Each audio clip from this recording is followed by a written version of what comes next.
All right, good morning or good afternoon, everyone, and welcome to another CTA Construction Talks.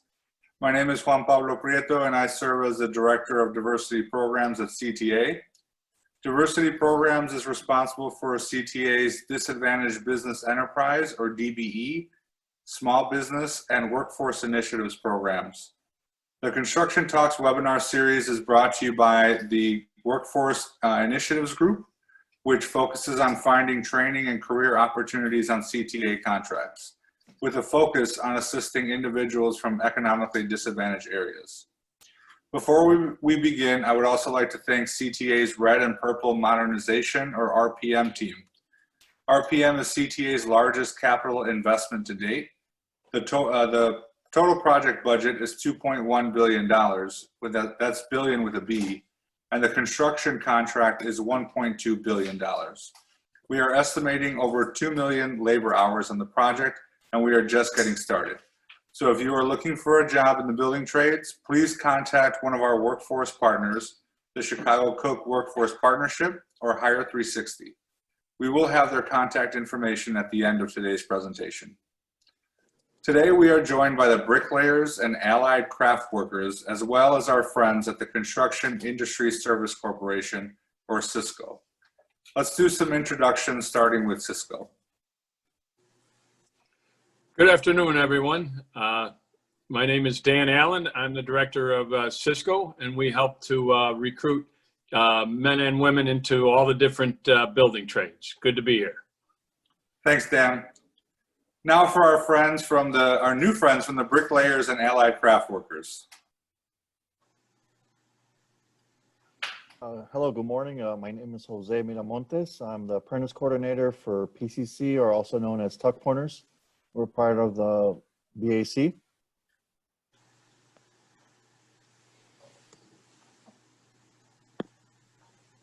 Oh, Gavin, we're not getting your sound there.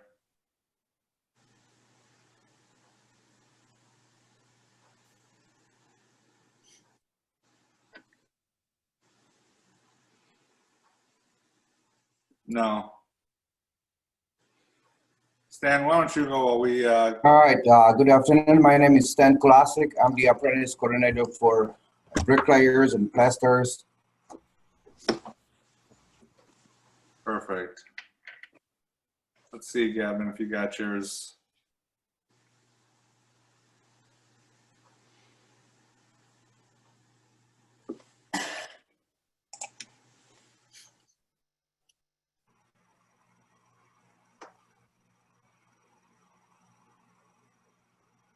No.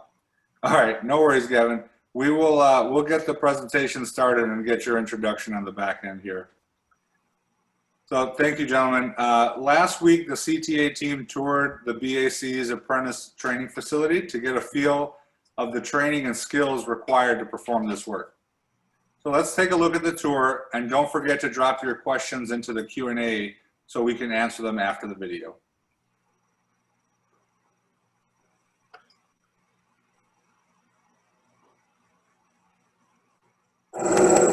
Good morning, everyone. My name is Juan Pablo Prieto. I'm the Director of Diversity Programs, bringing you another Construction Talks.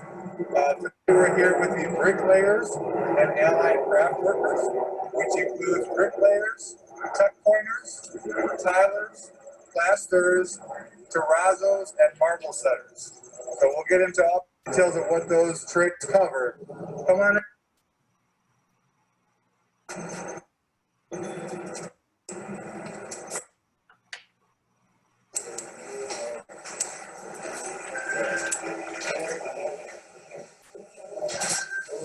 Good morning, everyone. Good morning.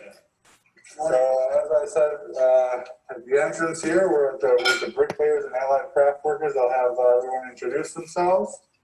My name is Stan Kolasik. I'm the apprentice coordinator for Bricklayers. I'm Jose Miramontes, apprentice coordinator for the Tuck Pointers. Dan Allen with Cisco. Janetta Ryan with Cisco. Gavin Collier, I'm the apprentice coordinator for the tile layers and finishers. Great. Gavin, you're going to walk us through and talk to us about your apprentice training program. Okay. All right, come on through.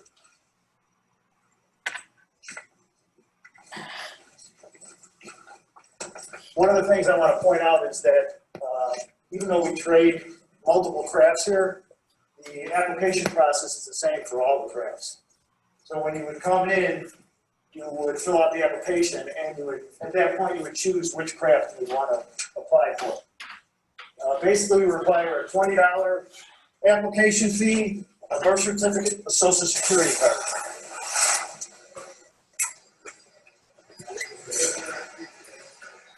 The training center is kind of split into different areas. This is the brick area, PCC area is over there, and the tile area is in the back. That's where it starts. So you all have been able to remain open. We closed down for about 2 months, but we were closed from April to June. Started back up to we have produced glass sizes. Obviously, face cover, trying to social distance as best as we can. So far, we're in the city. Everyone's free before they come.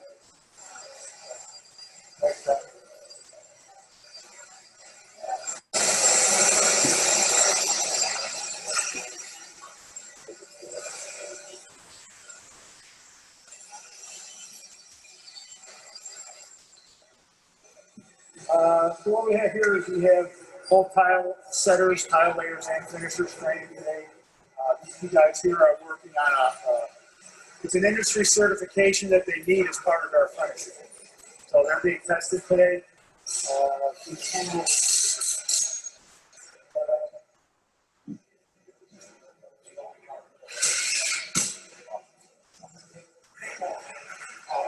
both of these guys are tile layers. Joe right here is the tile finisher. He's actually working on a certification for a grouting certification. So, And you learn both of those skills. how we work it is normally when you come in, you start as a tile finisher. It's a 2-year apprenticeship. It's a quick way to move across and really to make a decent amount, decent living. You start off with 50% of your scale, a little bit over $20 an hour. It tops out around 41 right now. And so within 2 years, you could be making $41 an hour. There's not many careers where you can make that kind of money that quick. All right. Tile fitters is a little bit different. That's a 4-year program. Some guys want to start as a finisher, and that transfer over is allowed. And we count any training that went into you being a finisher, to the tile fitter program also. So it's not like you got to do an additional 4 years. It would be an additional 2 years. All right.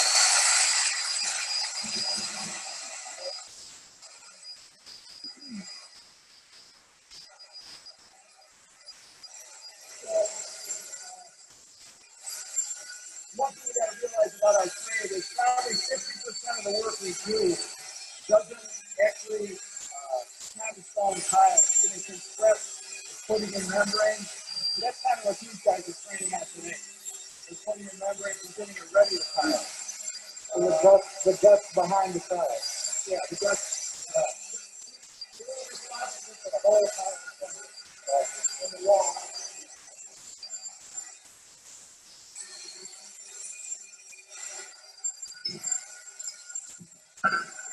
Typical tub we just train the guys on.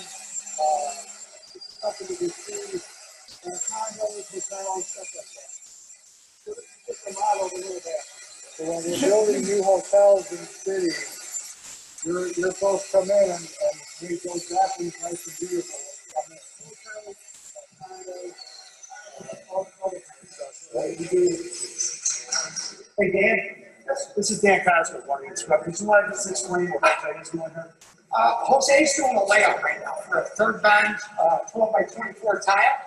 And we've incorporated one of these stripes into the layout, so it makes it a little bit difficult. So he's got to balance everything out. After he does that, he's going to just so Jose is about a 3rd year guy, so he's a little more advanced.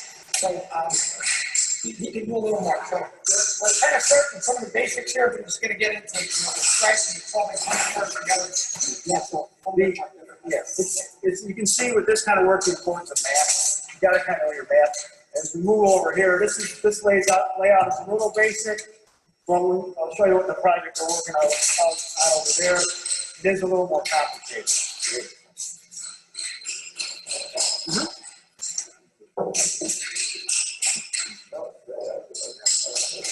These are like countertop mock-ups that we do with backsplashes. That area over there is like a shower mock-up area, which is kind of filled up with the tile that we're working on for this project right behind here.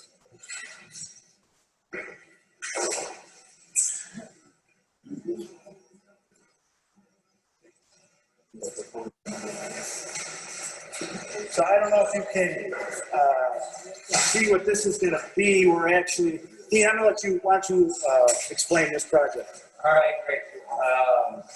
So we've installed our gauge porcelain tile panels, the brown pieces on the floor. You can see in an ellipse, basically the size of a football, shape of a football. And they're cutting out an inlay right now for the laces of the football up top. You can see that.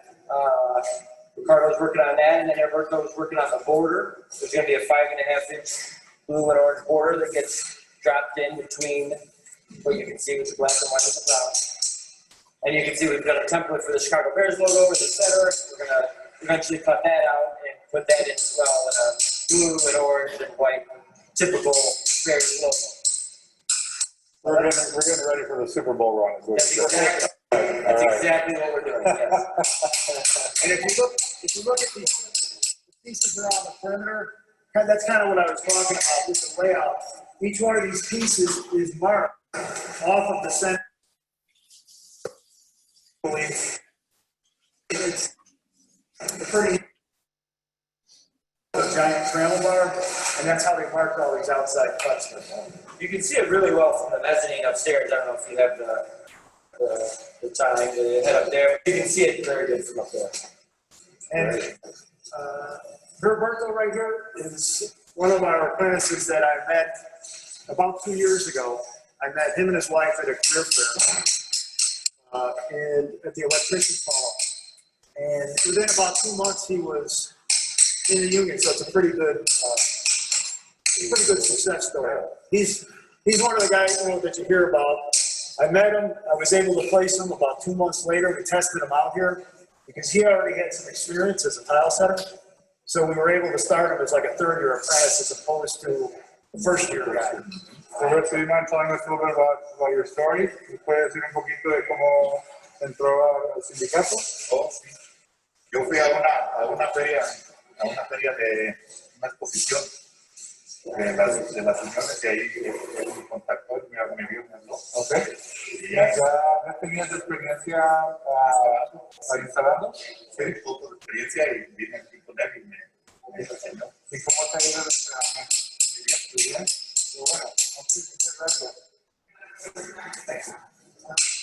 I mean, I don't know if you want to go upstairs. I mean, the class in France is not using right now. I know you said, no, we can figure out the classroom. We can go upstairs. I mean, we can always get some pictures too. Yeah, we'll get some pictures of the classroom. Okay. Yeah. And get a picture of that from upstairs. So. Yeah. You want to do that now or you want to do it later? We can do that afterwards. Okay. Yeah, great. I think it's pretty much. All right, and then Stan, you're going to take over from here? Probably, and then we'll do that. Perfect. So Stan is the apprentice coordinator for the Bricklayers, correct? Bricklayers and plasters. So I'll oversee our plaster apprentice. All right, well, let's follow me to our brick side.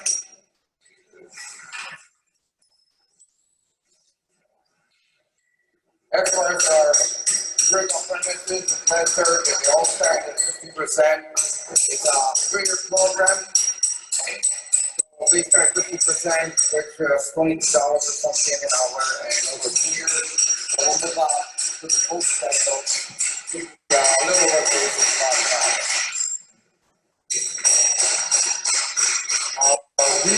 We also went to the regional competition to check that out. But how often does that happen? The original competition is on a yearly basis, usually in the month of September, based on it's sponsored by Specmix, the biggest motor supplier, and that's happening only once a year. And then after that, all the companies, whoever is first goes to our national competition in the magazine. Goes there, and then they pick bricklayer tournament. You can win a brand new for $250. Oh, okay. All the five go together, somewhere around $100,000. So if you're good and skilled, enjoy it. So in here, we also have the area that we train our terrazzo. They come here on Saturday for the training. So they work all the weekend, they come on Saturday. There's a different program schedule for that. Next year, they're going to practice applying different epoxy coatings. So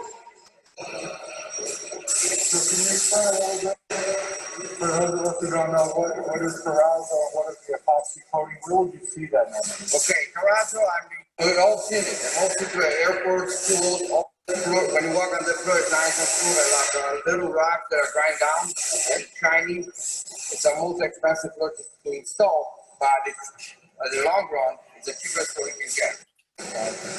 And on the floor, you can have different local designs, and you need to get trained on how to get it to last for a year. Okay?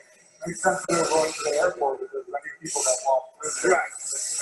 Minimal upkeep to walk through. It still requires minimum maintenance, and in years, for 100 years, I mean, you can look at some of the buildings in the city of Chicago, when they build them, that's what they use. And as good as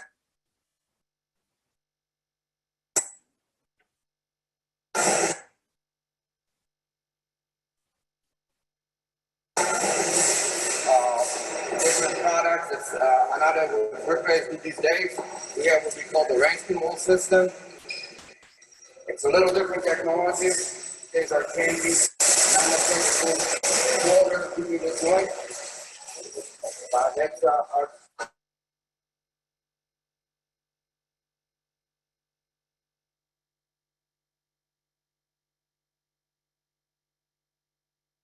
all the material. So as the craft is evolving with technology, the training here is also, We're trying to keep up with it. We need to keep up with demand and changing in the technology. Used to be brick and mortar, and that's it. It's all the architect engineer, they try to come with something that's more efficient, more energy friendly, and has a different look to it. That's why we get new products and materials, right?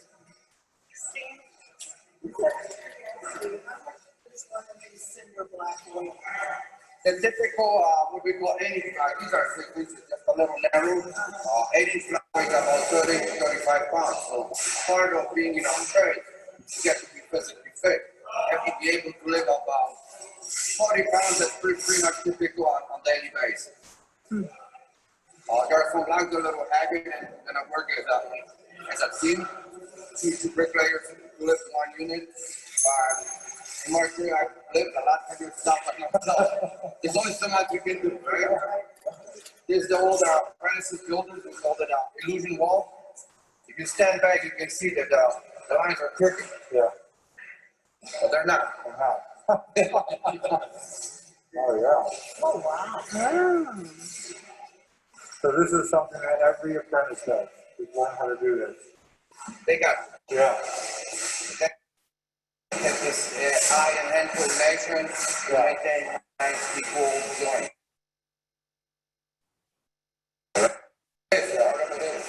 So, Dan, there's a lot of life safety in using this block as well. I know in schools, there's 2-hour fire rating, how important it is to keep a lot of institutions, schools, hospitals, high-rise buildings. So this masonry provides 2-hour fire rating that's required by most schools. Minimum, right. It's minimum 2 hours, and there are some walls that will provide a lot more than 2 hours. And Right. 3-4 hours. They will start and stay there forever. Makes sense why you see schools out of bricks, right? And all Right, even in the interior walls and stairwells, and then a lot of times where they'll put the service equipment, large service equipment, they sometimes need 3-hour fire rating. So this is one of the most economical and the longevity of products if you keep buildings safe and accurate.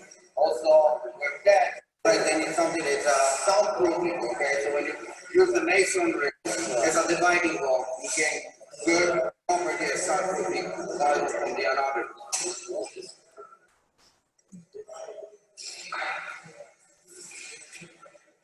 As I mentioned earlier, progressing the technology, we can fuel. It's not a robot, it's just a machine that helps take up the weight of the unit you're installing, whether it be a black stone or anything that you're installing. Instead of using our muscles, we got a machine that you can use that.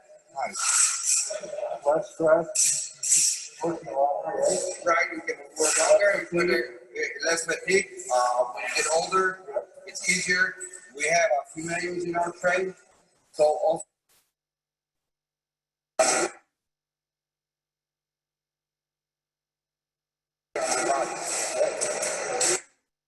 We have apprentices coming they came for what we call real training. They have to come 4 times a year to upgrade their skills. And this week's topic was stone. So working different types of stones, how to build them, how to make them nice. One of us, so they want to say a few words. Yeah, as you were saying, this week about the project we came up with, because next is and learn all the aspects of what they can do. And you guys pumped up this week? Good. Hey.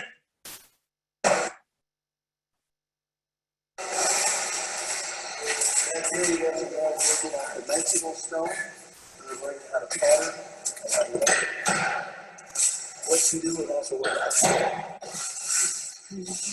Without trade, when you work with the materials, yes, multiple workers can't something to get like a puzzle. And the main thing is that when we get the finished product, the entire world looks the same. Almost like you see the difference between one work and the other. Also, they get to know the pattern, the style. So when you walk away, it looks like a one unit together. Yeah. Another thing what we like about our masonry, our product is close to the public. I mean, like electricians, plumbers, I mean, everything works fine, but you can see their work and put it into it. Our masonry exposed. That's the beauty of it. Any drive around with that, I work on this building.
Guys, real quick, action.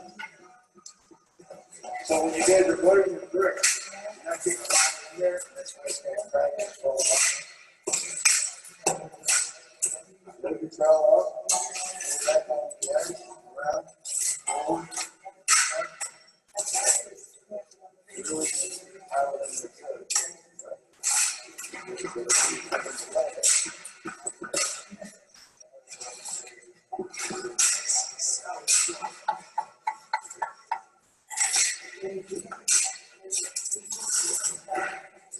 Once it stays a little bit high, it's going to speed up a little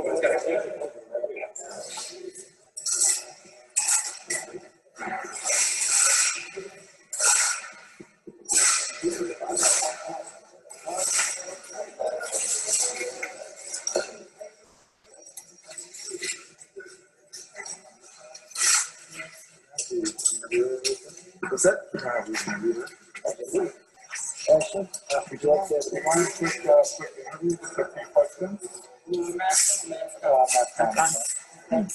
Just curious, how did you get interested in trade?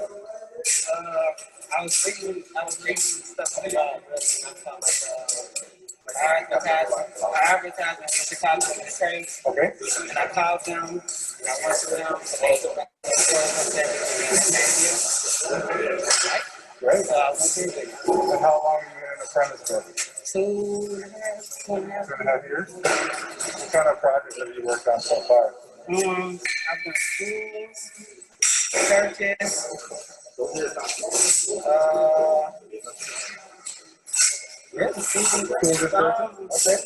Those are buildings that we built. I don't remember what it was. Maybe restoration. Probably restoration. Okay. And do you enjoy kind of the day-to-day of the trade and working with your hands? It's busy. Yeah. It's busy day. It's something we every day.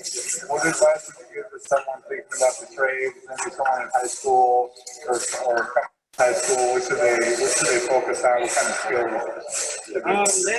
Listen, pay attention, come to class, go to work. You don't have to physically be strong at the beginning, but you still need to work your way up to whatever it is. Because you're going to need the strength. Like I say, listen. That's something that no. Listen. You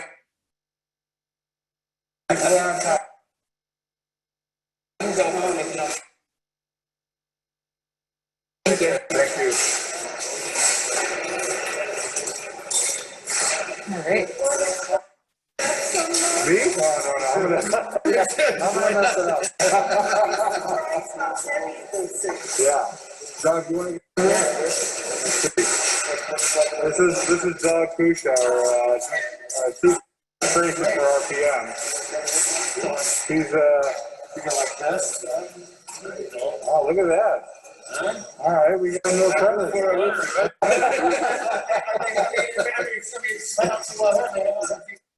And then like this, and then. Let's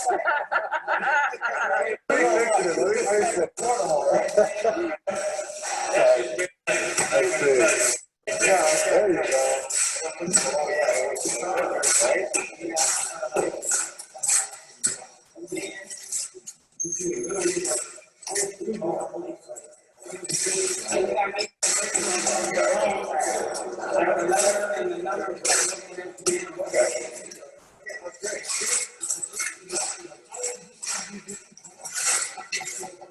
All our trade requires a physical strength.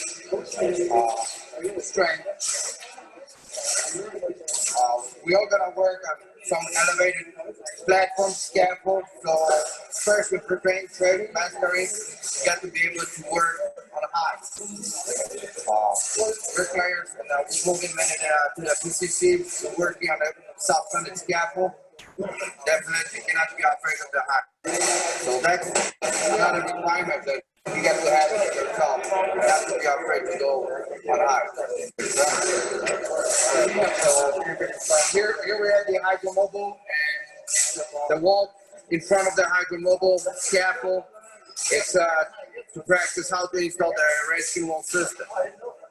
Everything comes by practice and repetition and repetition. Awesome.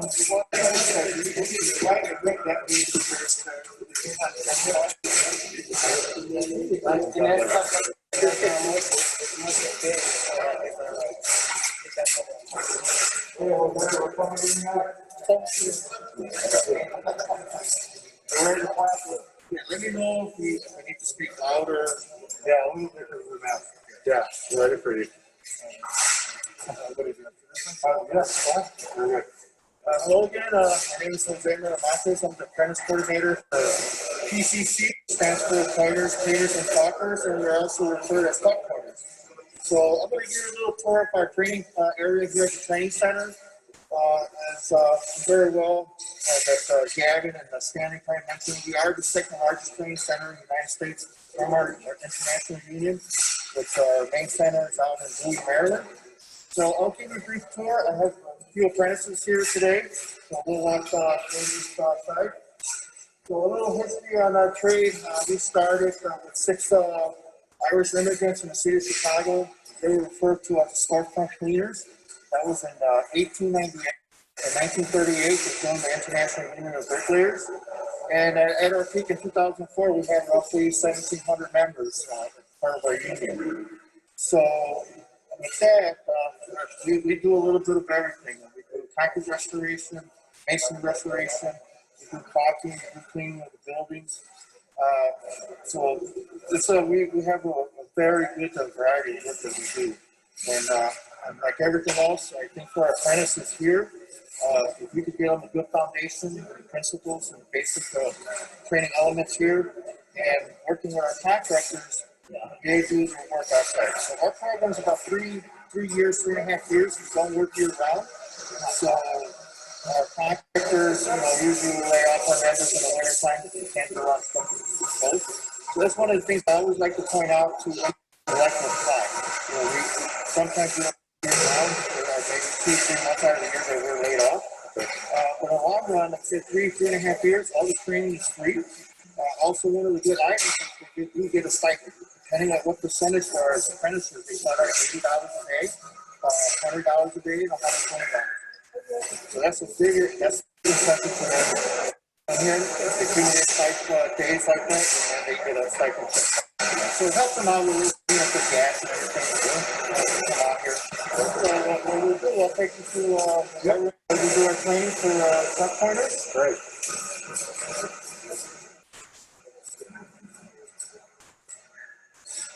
Today I have a few classes that are coming in here to practice caulking, and then I have someone doing some truck pointing. And once you start pointing here, we've had several workstations. It's been a little challenge now with social distancing, but I think we kind of accommodate that very well with the students. One of the things with the mobile mock-ups, we can space them out in the area here to maintain the social distancing. Well, the first mock-up that you see here, this practice the truck pointing skills. Right, we have some other movable mock-ups that they practice truck pointing and probably lentil replacement and repair. And this past year, with the help of our bricklayer coordinator, and they actually built this 2 walls for us here, which gives us a good array of different scenarios that the students may run in the field, different brick patterns, different. You've got the block, you've got stone, you got a little bit of everything on there. And with their help, they were able to build this for us. So we also have, you can't see it from here, we have most of our work. That's one of the most important things I always ask the candidate. Are you scared of heights? Because most of our work, 98% of our work is done on the outside of the buildings. One day could be a 3-story building, the next day could be a 55-story building. So they have to be heights. Yeah. So this is one brick you need to repair. Yes. Ground inside, right? Yes. Okay. So City of Chicago has a lot of malls, and a lot of old buildings are over 100 years old. We do have a class we have available for journeyman workers. 5 years plus experience, and it's a historic preservation certificate, which is a 6-day class. We get hands-on with them, stone patching, and just to give them a basic idea of how to work on a historic landmark. Because if you break it there, you're not going to find that material that was 100 years old. So they come in here for that course, and that enables them to have a better knowledge of what the masonry restoration that they're doing on a building. Plus, also be able to work in conjunction with the field architects out in the field. So we can see I have Maxima with the real. He's in here today practicing his caulking skills. So it takes it, like I said, they have to have service field hours for them to get their raises, 9 related training classes.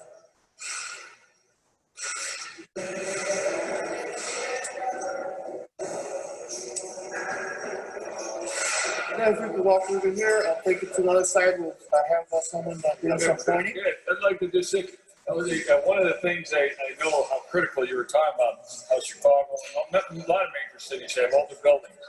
And over 40, 50, 60 years of weather and winter, a lot of these things, repair, like you said. Now, I know a building owner sometimes aren't the most responsive. And I do know that there was a lot of real serious accidents a number of years ago where critical facade was falling down, people were injured, there was some fatalities. And just like any time there is, that's how we develop codes. As being the most skilled training that the unions provide here, the codes that came in buildings have to have a critical inspection every 4 years, I believe it is. And as a result, some of those were in really bad shape. And I know that it was your industry that brought these into compliance with the men and women that you employ and trained and kept everybody safe, because these buildings were closing down, there was street closures, costing a lot of taxpayers, missed revenues and expense, and more importantly, life and safety of the people walking below in those buildings. One thing I would like to add to that, this is an organization in the city of Chicago. There's a skip on mine where we had a scaffold accident in the Hancock building where both buildings and 3 people perished on that top. I was actually working down the street because I had to come in and close down a building and tighten it up, and that happened. Because of that incident, that's when the city of Chicago changed their city ordinance as far as two-purpose swing state. Like on top, bottom, to prevent something like that happening again. So at the current time, they didn't have a scaffold program, certification program. We had one in place several years before. So what we did, they asked everybody's participation. Several unions that also do safety training for that. So they got everything together, and then they approved several trades to do the actual training. So we do a certification class here, which we call the Chicago Scaffold Safety Class, which all our members have to go through, especially if they're going to be working at $1,000 in some cases. But that's one of the great things about working together with the city of Chicago and implement this program, along with the other case that had a lot of input in it. Right. We have been doing that type of safety training years before the city of Chicago mandated that city ordinance. And you'll see a quick example of the swing station that we have here where they practice also to just let me know if I'm. It looks like, oh yeah. It looks like your union was also part of restoring some of Chicago's historical buildings here. So you mentioned that. So are these just a few of? Just a few. Well, you want to have done the send for the best, right? That's right.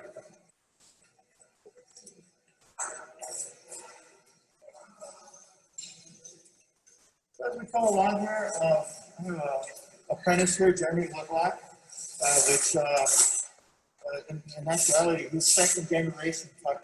His father was a member here with us. So he's coming in here to practice his honing his skills in a tuck point. So on this section here, we have a swing state scaffold that primarily used to ride up and down the building.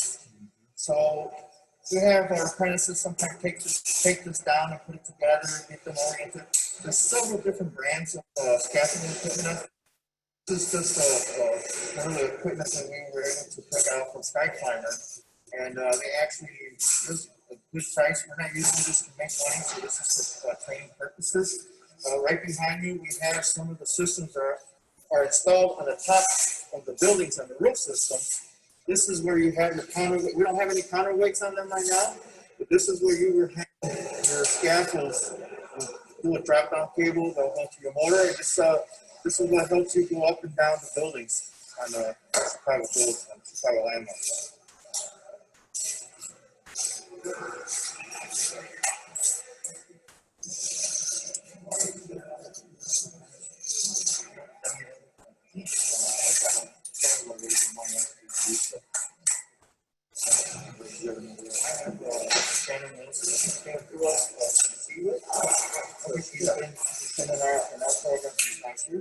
So right now, I have Shannon Wilson practicing her talking skills here today, learning. She actually came to us from Seawood. It's a program here in the city of Chicago last year. There was an opportunity for her to come in, and she had. We can walk over to her, and maybe she wants to say a few words. Yeah, perfect.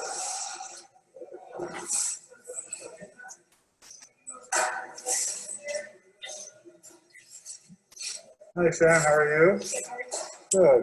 We're recording through the apprentice program here. Just wanted to see if you wouldn't mind telling us a little bit about what you're doing. You got involved in the trade? I'm talking. Okay. I don't know a lot about this because it's like my second or third time doing it, but I'm learning a lot today.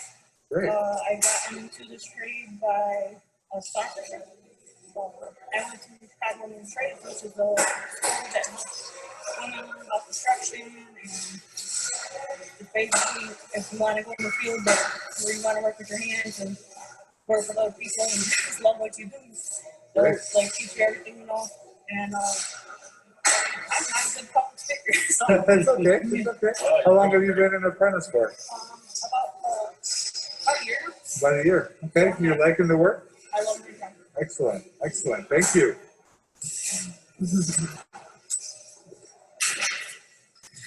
Here, this is a mock-up that we have just real briefly as far as historic preservation.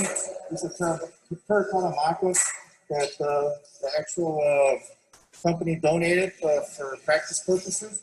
They're working on curriculum for this type of system to be certified to do this type of work, the restoration side.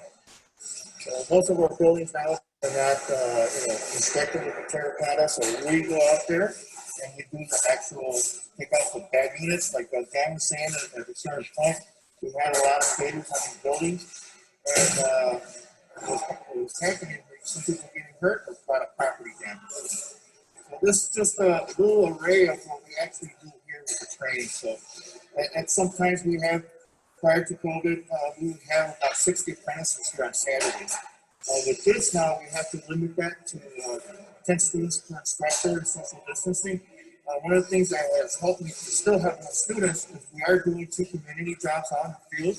And we're donating our time and material. One of them is the Displays food pantry. But I forget the name of the company who runs the food pantry.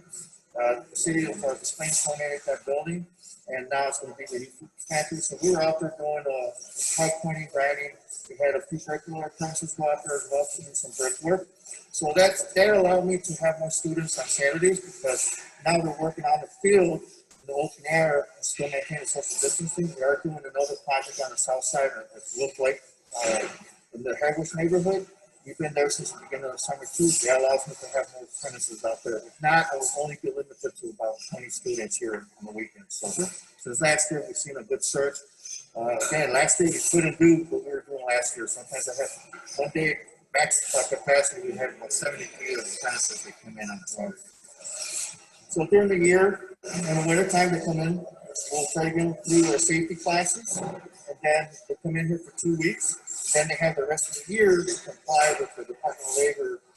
They have to do 18 classes a year. So after they come for 10 days, then they have the rest of the year to complete their 8 classes. Well, thank you, Jose. Dan, do you have anything else, Janetta, you wanted to add?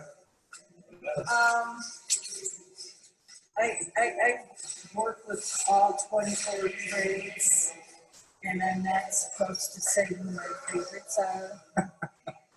But sometimes I'm standing in my face where my favorites are. But as a career, you can't do better than getting into the building trades. The only thing right now with COVID, a lot of aren't open. But you have an opportunity to prepare,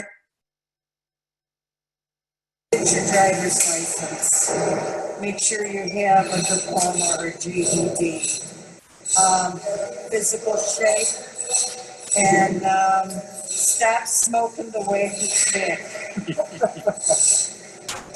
Yeah. So, well, you know, Janetta and Cisco do a tremendous amount of outreaches throughout the year, and we don't always see the results. But like Gavin was saying, as we went around there, that was one of the outreaches that we did with over 800, young men and young women there, and we saw it result in one of the tile setters. And over here, when we talked to Shannon, she came from Chicago Women in Trades, another organization where we do all this outreach.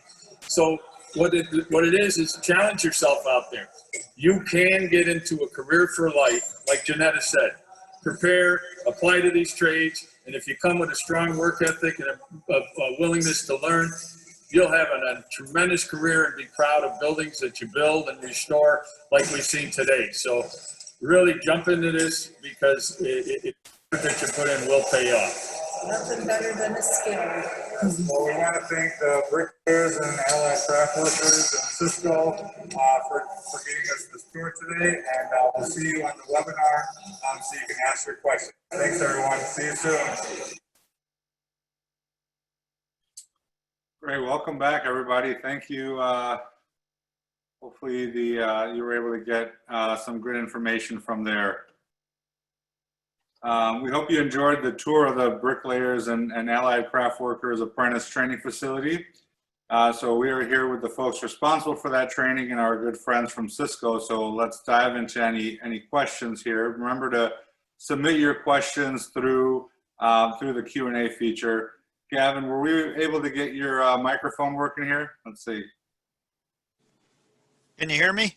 Yes, we can. If you'd like, go ahead and introduce yourself, and then we can get started with some questions. All right, my name is Gavin Collier. I'm the apprentice coordinator for the tile finishers and tile layers. Great, thank you. So one question we have is, will this webinar be available to share? Yes, we are working on putting up a YouTube channel for diversity programs, purchasing, and human resources at CTA. So as soon as that becomes available and is ready to go, we will let you know. Thank you for that question. So I pulled some of the apprentice requirements and process from your website and from Cisco's website. So can we talk a little bit through, gentlemen, the apprentice program? Are you taking applications right now? What should folks do if they're interested in one of your trades?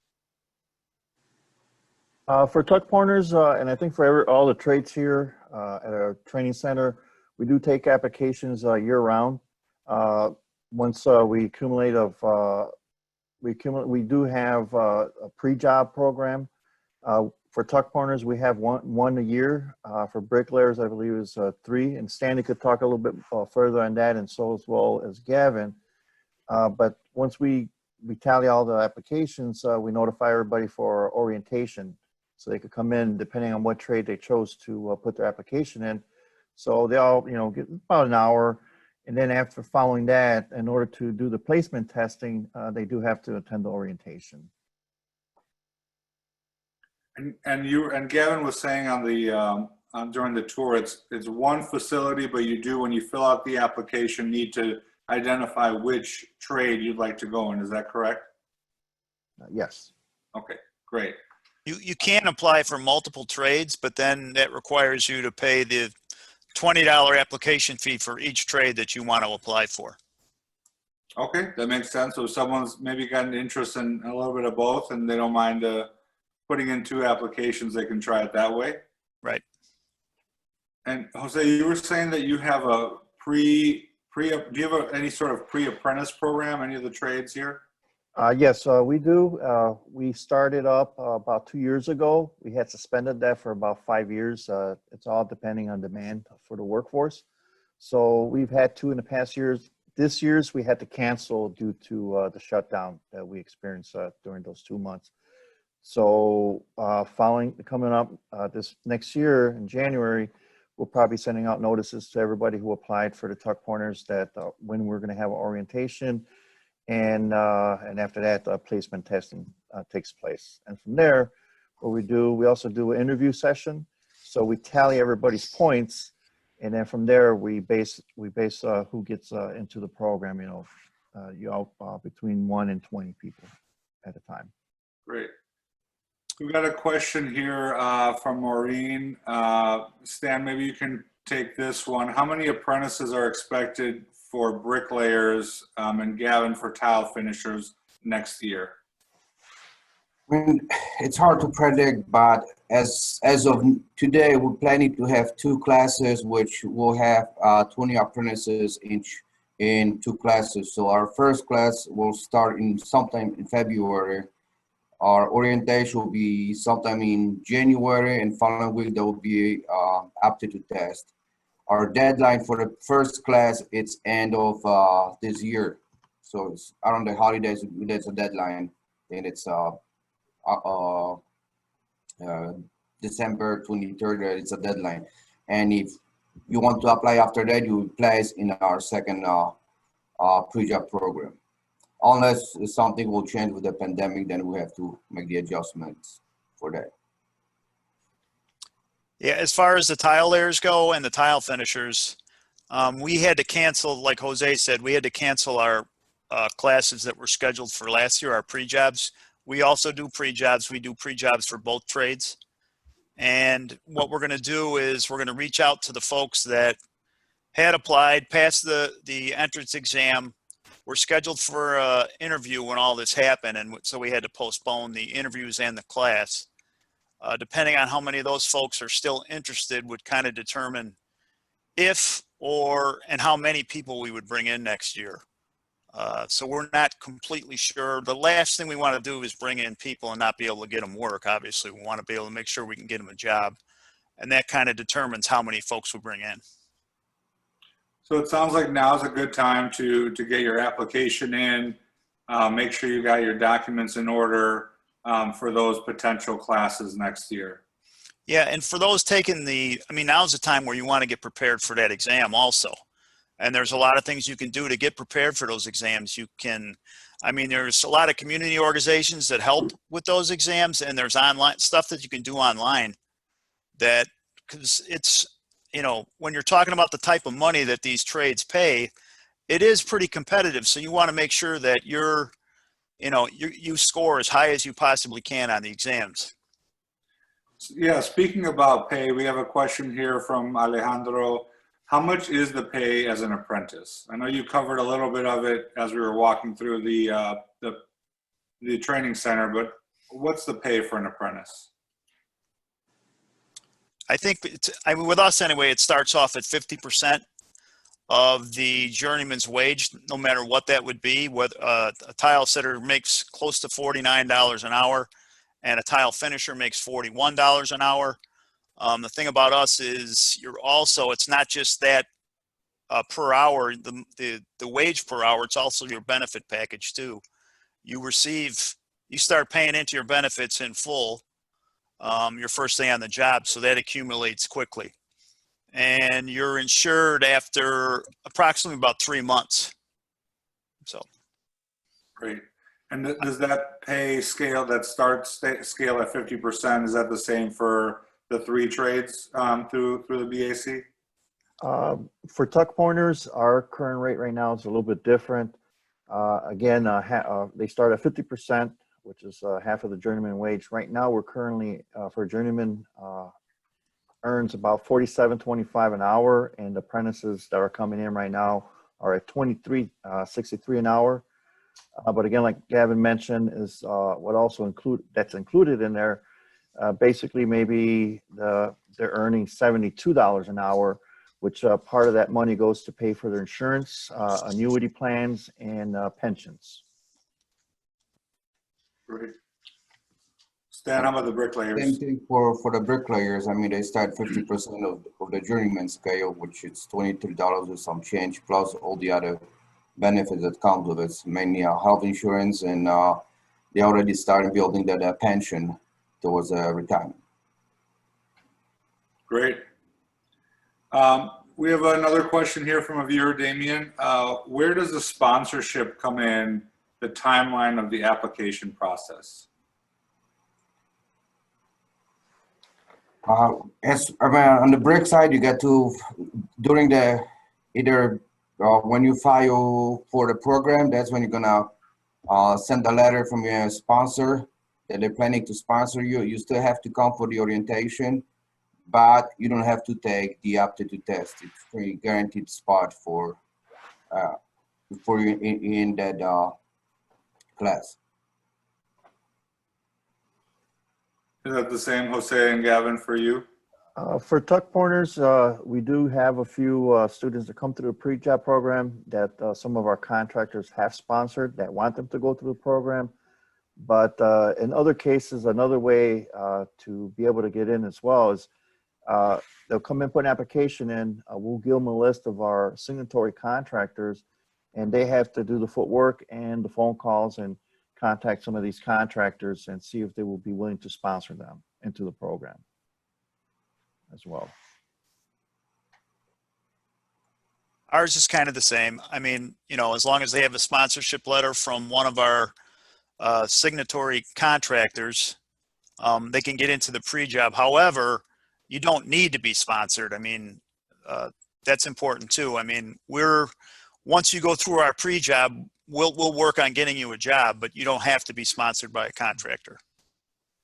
Great. So that leads me into another question. So it sounds like you can come in one of two ways, either with a sponsorship letter or just applying and taking the aptitude test. Once you're in, does the union help place apprentices and journey workers into jobs? It's a little gray line there. What happens is that we normally have, for tuck pointers, we have our members, if they do get laid off once they started working, they have to call the union hall, put their name on the out of work list. Some of our contractors do call the halls when they're looking for workers. So that's how they get placed back into the field. But we're not a hiring hall. We're Pretty the much same. Same thing for the brick side. As apprentices, it's part of my job to place them somewhere at a contractor. As a journey worker, they still had to call the union hall and place the name on it. But like Jose said, we're not the hiring hall. So they got multiple ways to find a job, and mainly it's by connection through their friends, the people they know and they work with. And, you know, I was sitting in, that's a good point to make. I was sitting in a panel one time, and they were talking about some of the skills that you need as a trade worker.